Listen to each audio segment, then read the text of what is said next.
Yo guys, what is good? Welcome back to the Uncle Sharma channel. We are back, baby. The laptop is back. The laptop is fixed. Normal service is resumed.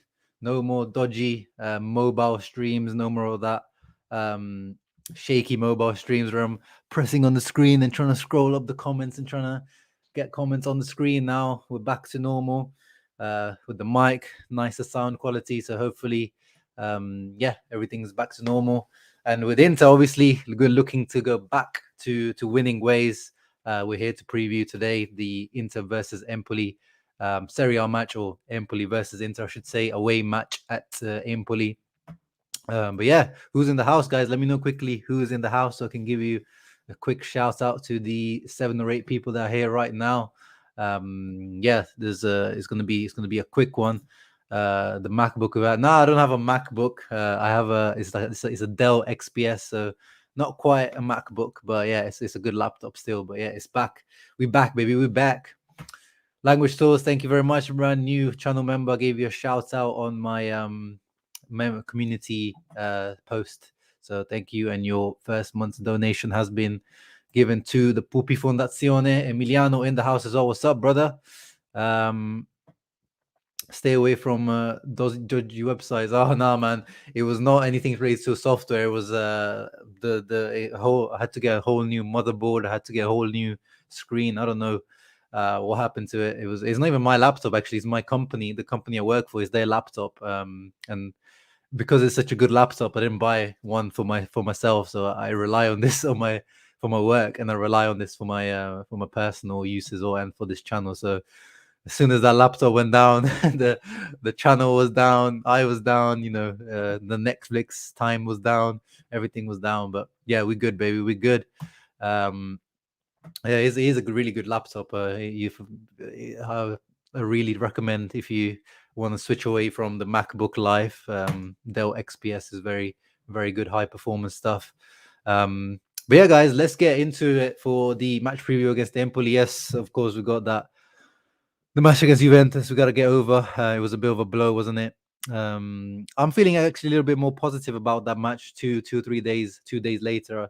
Because when you think about it, the performance was decent, and it would have been praised a lot more if we got the result. Like, imagine we managed to pull that 1-0 win, an Allegri style 1-0 win against Juventus.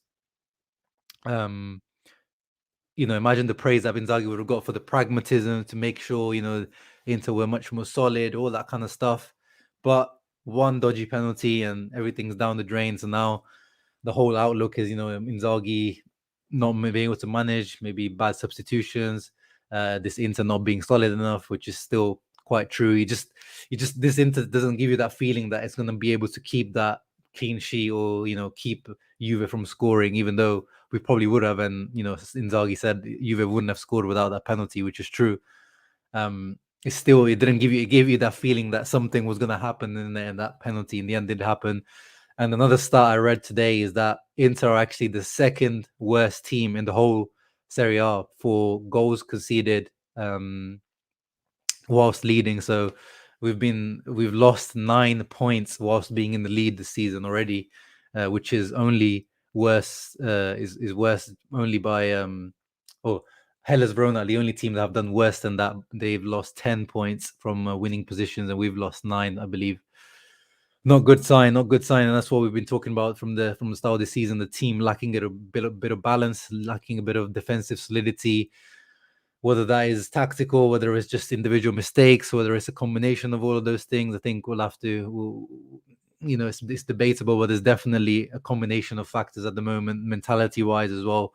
We definitely see it's not quite at that point where we were, the last season under Conte. But again, we have to stress it's the last 6 months under Conte, really, not in the total time of Conte. Everyone just seems to remember the last 6 months where, Inter clean the table, clean the whole league up in the last 6 months after after that Sassuolo match, really, where in November Conte changed things up. So I don't like the generalization of the Conte time that we were, amazing in big matches and all this, because in the 1.5 year before the Juventus matches, other big matches. That was one criticism of Conte, the big matches.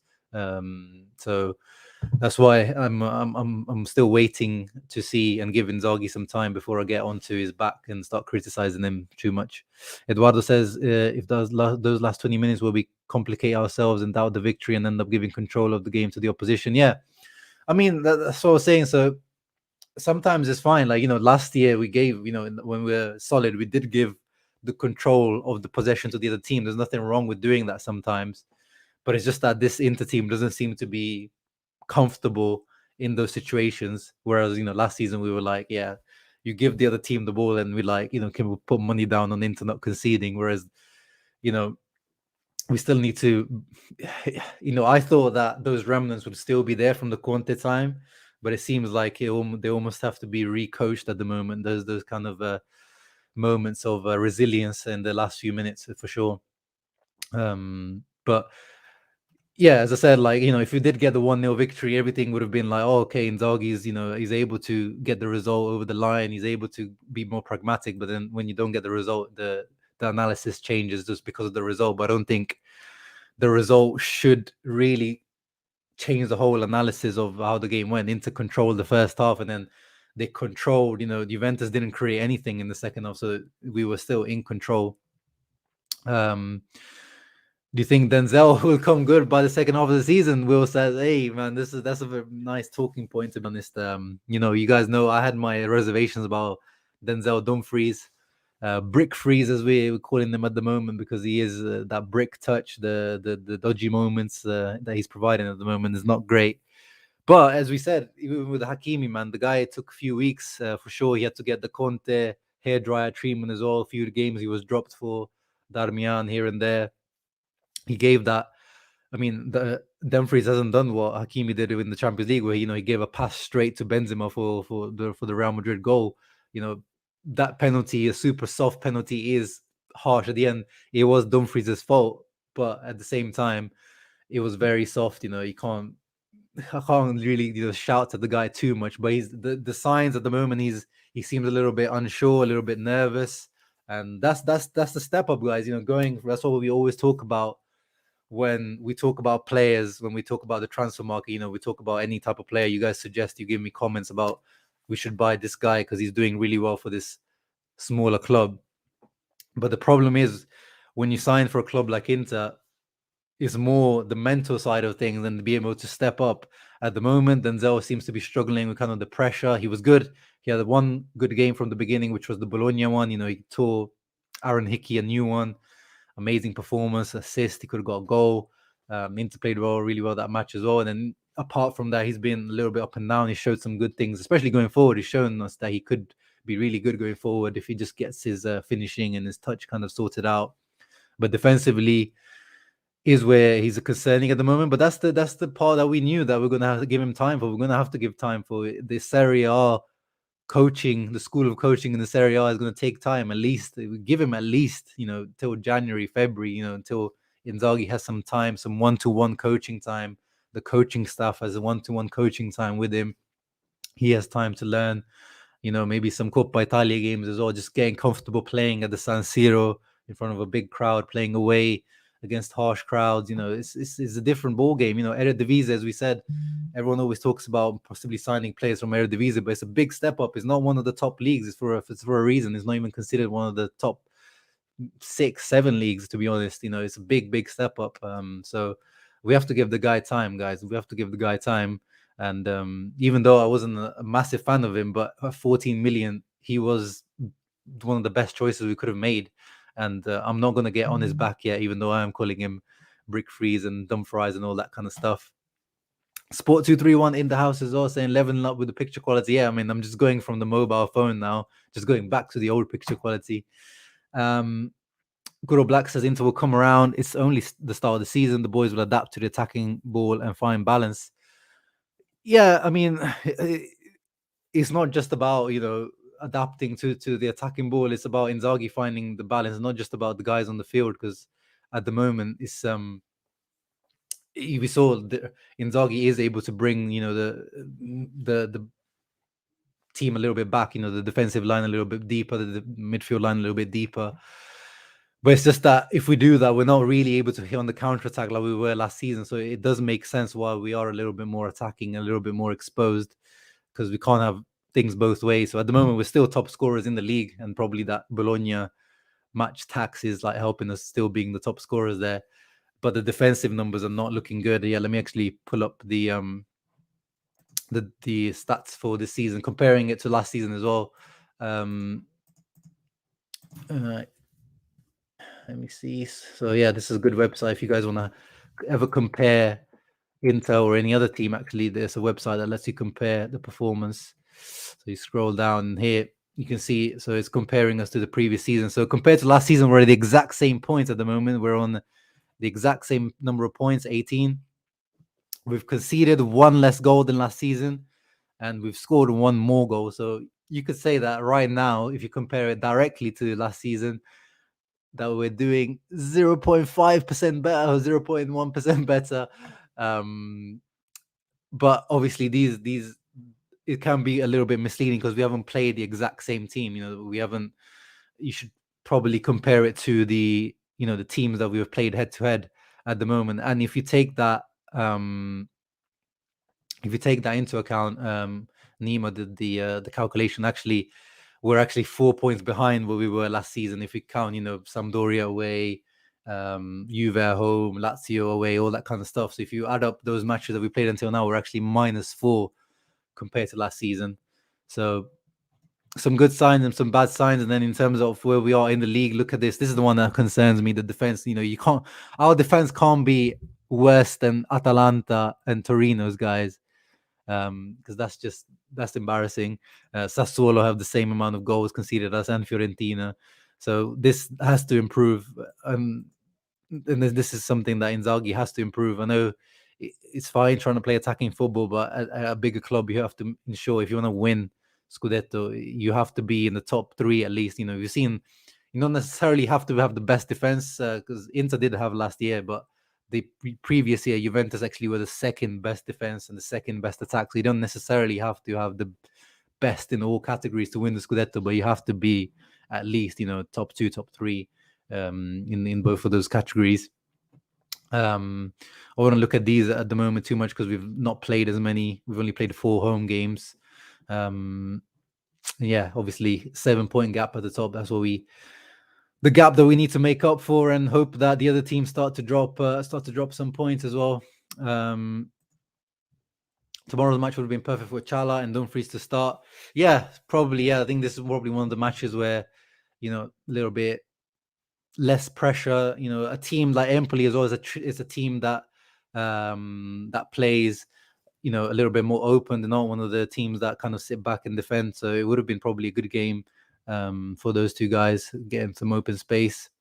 Kind of wishing Inzaghi was letting Barella rest instead of Chala. Yeah, but Chala, he did say that he's still not 100% in terms of the ankle injury. And at the moment, there's no replacement for Barella at the moment. There's just nothing. There's no one that can replace him. And at least he's getting rest. At the end of matches, he's getting that rest. He's not playing full 90 minutes at least. Hopefully, Everton still want Dumfries so we can cash in on him next summer. Otherwise, yeah, we definitely don't want to see the Lazaro thing. But I think with Dumfries, because of he's still plays for Holland, he's a starter for the Netherlands. So I think you still have that. Whereas with Lazaro, I think it was he lost his place with Austria as well, I believe, and it just kind of got worse and worse. Whereas with Dumfries, I feel like it seems like Louis van Gaal does really like him. He starts him pretty much every match. So in that term, he's still going to get good exposure. Pinamonti going to score a hat-trick. Yeah, we know the fear of the ex-player, and we can get into that, the predicted lineups now. Jero says Dumfries has everything it takes to succeed at Inter. It's only a matter of times. Yeah, I wouldn't say he's everything to succeed at Inter, but he's definitely got majority of things that you need to succeed. But we just have to see about his mentality. Is he able to bounce back from this, from these kind of criticism and poor performances? But yeah, let's get into the predicted lineups for tomorrow. Sorry. Sky Sport Italia, who are usually the most reliable, in my opinion. They always seem to get a spot on. I have seen other predicted lineups that actually have the back line rotated, and I would like to see at least one guy rotated. I think, as I always said, like even in the Bologna match, these type of matches, if you're not going to rotate here, where else are you going to rotate? Like everyone always says, like, they're too fearful to rotate anyone of the back three. But if we can't do it against Empoli, like who the hell are you going to do it against? This is the type of teams you have to do it. And, I am worried about these guys getting overplayed, especially De Vrij now that he's a certain starter for the Netherlands as well. He gets, before he used to go to the Netherlands national, in the international break, and used to be pretty much like a break for him anyway because he didn't used to play. Now he plays as well. Bastoni has played in the last one. Skriniar always plays for Slovakia. So I do want to see one of these guys potentially getting a rest. Whether it is Ranocchia coming in for De Vrij, he will know Pinamonti inside out. Or even, Danilo D'Ambrosio coming in for Skriniar on the right centre-back position. At least I would like to see one of these guys being rotated. If DiMarco plays, obviously the Bastoni can't be rotated. We don't. The Kolarov one is one rotation that I'm not willing to take a chance on still. Midfield looks like the one rotation is the Vecino coming in. Potentially, I've seen that, Vidal has recovered from his flu-like symptoms that he had, unfortunately, against Juventus. So he could be possibly getting back in there, but you don't know about his fitness if he had to take a day or two off training. So maybe he's not fully fit. So yeah, I'm happy to see Vecino. I'd rather see Vecino than Gagliardini, honestly speaking. As I've always said, not particularly two amazing players, but I just marginally always would prefer Vecino to Gagliardini. And as we said, Barella just don't have option. And Brozovic as well. Brozovic, we just don't have alternatives to those two guys. That's one weakness that we've had for a while. We just can't seem to be able to find, the right, especially for Brozovic, because it's a very specialist position. In the Barella one, you could kind of adapt anyone there, but the Brozovic one, the way he plays it, especially, is really hard to find someone else. And Dumfries is rumored to be starting on the right-hand side, and it's good. That's the best way to bounce back, isn't it? That's the best way to bounce back from criticism from the performance, and that's the best way to put it behind you. Try to get a goal, get an assist, or just a good solid performance. And you're back on the way. The Dumfries hype train is back on the train if he gets a good performance against Empoli like he did against Bologna. Di Marco's getting back in the starting lineup. It seems that Perisic, actually, I have to say that in my post-match reaction, I said that Inzaghi might have made a mistake by subbing out Perisic, but I can't remember if I mentioned or not. I wasn't sure if he was injured or not, but it was confirmed that Perisic himself asked for the substitution because he did feel some muscular issue. So yeah, you can't criticize Inzaghi for that substitution because it was forced. Maybe it could have been D'Ambrosio coming on instead of Dumfries, but yeah, hindsight 2020 is always easy to say. But yeah, Di Marco, I've read that, and you can see as well that Inzaghi is really keen on starting at least one of Hakan and Di Marco just because of the set piece ability, which it makes sense. This team is so dangerous from set pieces, and those two are the best set piece takers in the team. And he always tries to start either one of them. And you probably can see, apart from Hakan's injury, I think most of the time either one of those two starts. So you can see there's probably truth in that. And yeah, Di Marco, he needs to bounce back a little bit as well. I've seen that Inter fans have been criticizing Di Marco. Not a lot of people were convinced with him against Sheriff. I didn't think he was too bad. And in general, this season, he had that good game against Sampdoria where he scored that free kick, had some good appearances, good substitute appearances for sure. But when he started, especially against Shakhtar, he wasn't convincing in the Champions League. So he's still got some doubters and some things to iron out. So yeah, I'm happy that Dumfries and Di Marco are getting the start in this match. And we're yet to see the hashtag Di Marco to Dumfries. That's the potential threat that we could offer with Dumfries. We haven't seen it yet. Dumfries' late runs into the box that we've seen for the Netherlands, with his heading ability, with his athletic jumping ability, getting on the end of maybe a Di Marco cross or something like that. That's something I would like to see, using his height and ability, and Di Marco's lovely left foot. Up front, Sky Sport Italy have Dzeko and Martinez once again. But I've seen other lineups. Actually, let me get it up. Mediasport, Mediaset. Yeah, these guys actually have. Excuse me. They have Alexis starting, and that's why I used Alexis in my predicted lineup in my thumbnail, and I wouldn't be against that. I think we should rotate. Like Dzeko keeps saying, like, he's doing much more than I would ever expect or want from him. At the moment, I think we're overworking Dzeko again. He always plays for the Bosnian national team in the international break. I don't want to break this guy, and I don't want this Inter team to be so reliant on Edin Dzeko. We can't be relying on Edin Dzeko already, which we are. It's not about we're getting there. We are already relying on Edin Dzeko. But I would like to see him rested for this match. And again, if you can't beat Empoli without Edin Dzeko, then there's big issues. Last season when we've had to play without Lukaku, the Sanchez Martinez partnership was decent, and I wouldn't be against that. I think Martinez needs to bounce back from the Juventus performance. I think this is a good game for him to score and combine again with Sanchez. I think those two combine really well. Sanchez deserves some minutes. I think he showed against Sheriff, he came on with good energy, good performance for me. Against Juventus as well, I think he was better than Lautaro, which wasn't hard to do, but I think he was better than Lautaro. So yeah, I would be happy to start Sanchez and Martinez up front. Correa is back in the squad as well. He was injured for the Juventus match, but Inzaghi says he's recovered from his injury. So hopefully we just need Correa to stay fit for a little bit so he can start, get integrated into the team properly, because we really haven't seen him since pretty much the Hellas Verona match. And Matteo Darmian here starts. I wouldn't be against it if Darmian starts instead of Dumfries, but I feel like this could be a good way for Dumfries to bounce straight back. Let's see what you guys are saying. Language says we need a winning streak. Milan and Napoli would be key. Yeah, man, we need a winning streak before we get into the Milan derby, before we face the big teams again. We got Empoli and Udinese now, I believe. So there has to be 6 points now, and we have to start putting those streaks in like we did with the Conte last year, because that's the only way we're going to challenge for the title. Because if we keep dropping points, we're not going to get up there, and then it's just going to be a top 4 race. Barella and Dzeko need some rest. I agree. But for me, Dzeko is a priority at the moment, just because of his age and because of how much we're actually relying on him, a bit too much at the moment. And we have actually, good alternatives for Dzeko, in my opinion. Like, I think the Lautaro and Sanchez isn't a bad alternative to that, and Correa, when he comes back fit, isn't such a bad alternative.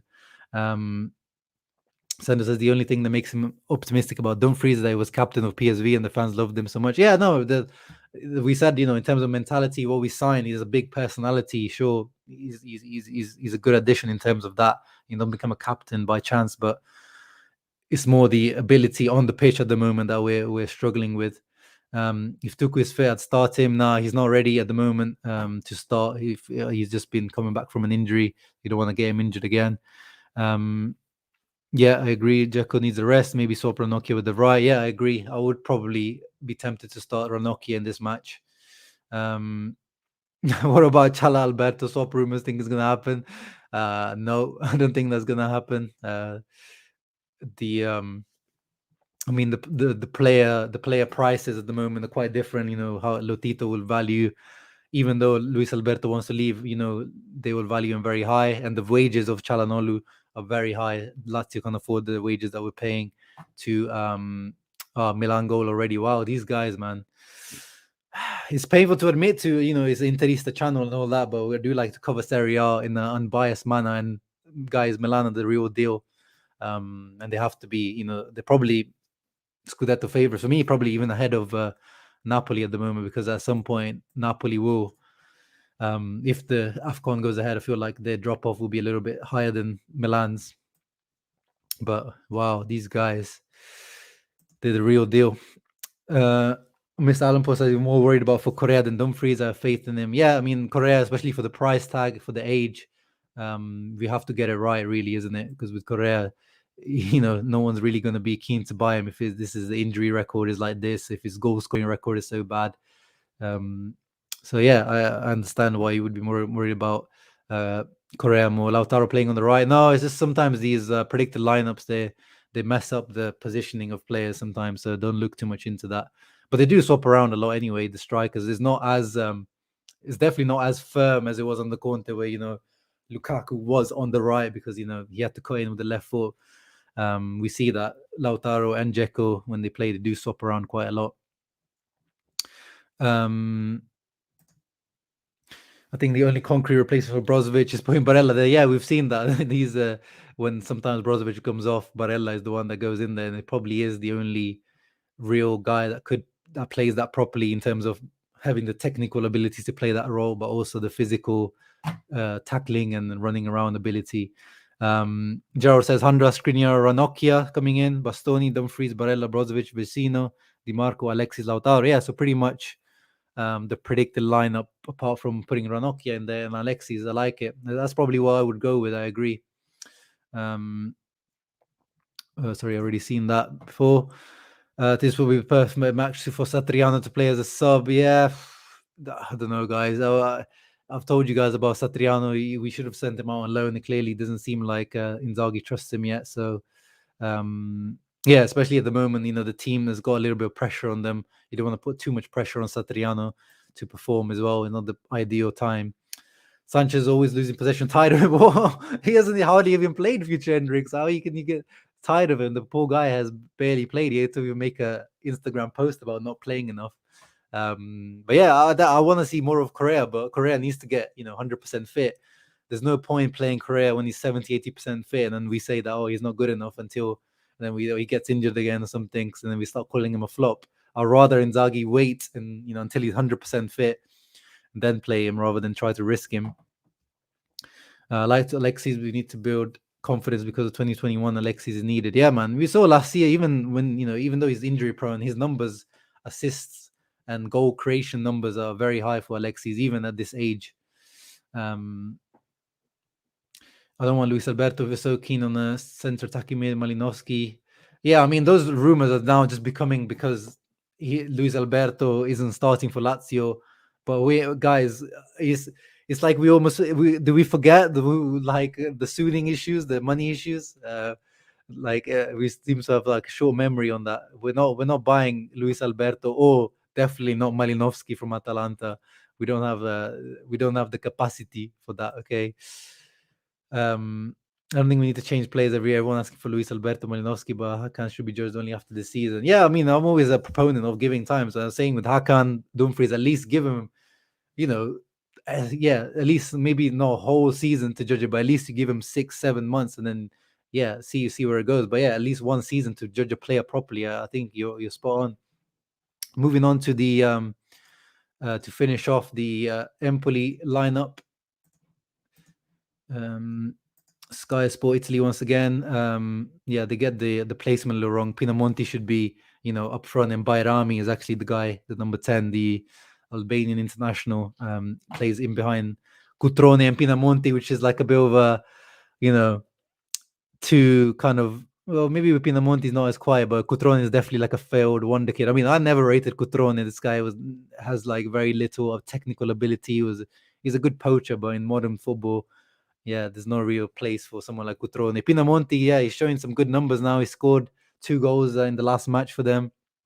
Took a penalty with a Panenka, not playing too badly. Samuele Ricci is one guy I picked out in my beginning of the video season of the players to watch. He's been good, yeah. I think he hasn't played regularly the last few matches, but he had a good start to the season. He's definitely a talent to watch out for. But the keeper, if you remember for Cagliari last season, he played well against us. Vicario, he's playing here.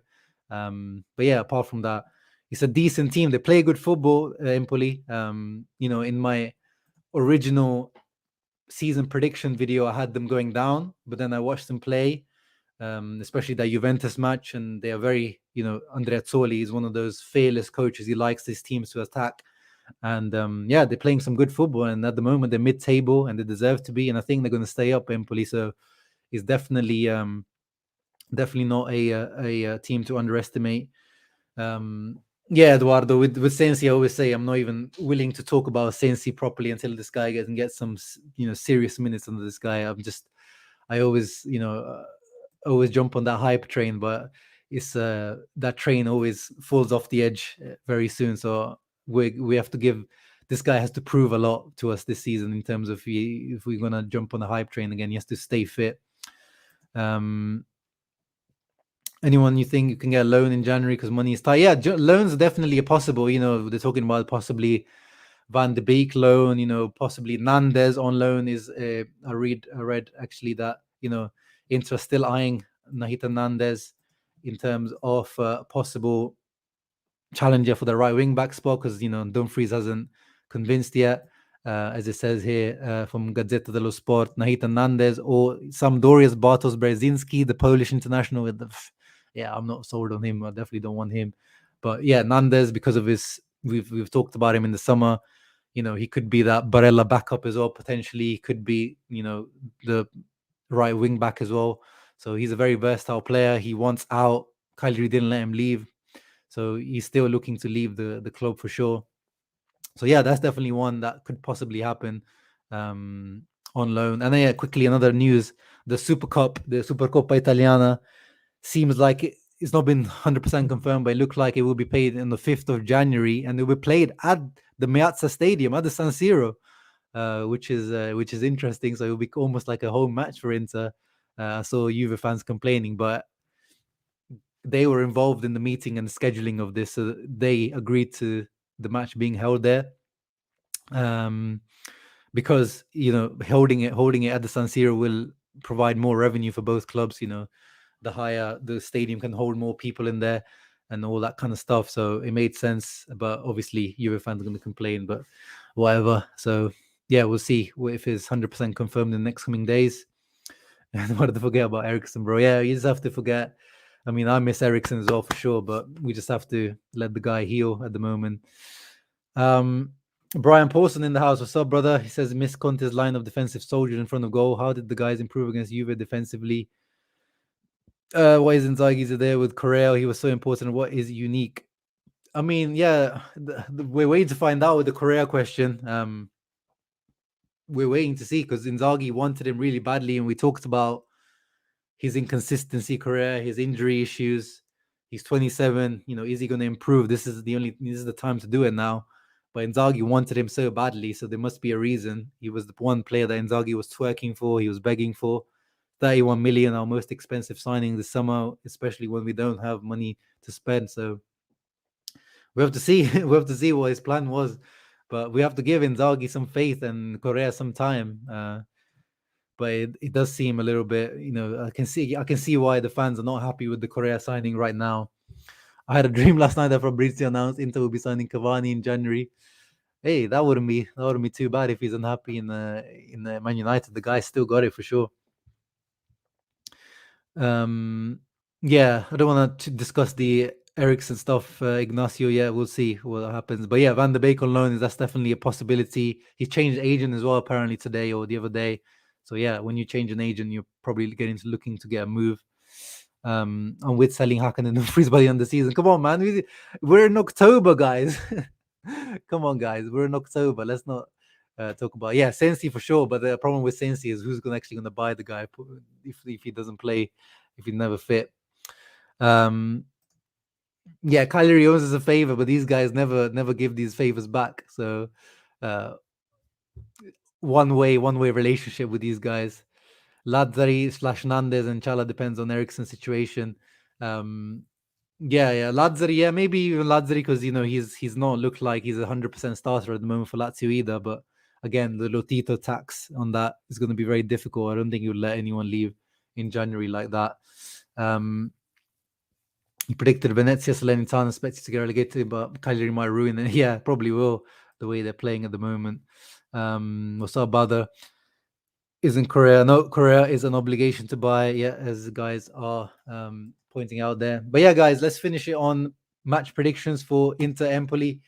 I think we're going to come back to victory. It's not going to be an easy match. I don't want to underestimate the Empoli, and I hope the players don't underestimate Empoli. As I said, they play attacking football. They do press. They do, get at you. So definitely not one team to underestimate. But the back line is not great. Luperto, Tonelli, Stojanovic, this Marquizza is not a great back line. And this Inter team, this attacking Inter team, I think can tear that defense to pieces. But the important thing is, guys, trying to keep a clean sheet. Can we keep a clean sheet? Let me know before we leave the stream. Is Inter going to keep a clean sheet? Let me know your match predictions. Leave some score prediction. Brian Paulson says Inter 2, Empoli 0. I like that. I would be ecstatic with that. That would be my perfect score. And I don't want a big 3-0, 4-0, 5-0. I want us just a solid, even if it's a 1-0 or a 2-0. Just give me that. A curve like I do not want a 5-2. I don't want that. I just want something solid. I want solidity back in this team. Future Hendricks does not believe in a clean sheet. It's hard to not say no to him. 3-1 to Inter, and Pina Powell will score. Yeah, I can't imagine Pina Powell either a penalty or something against us.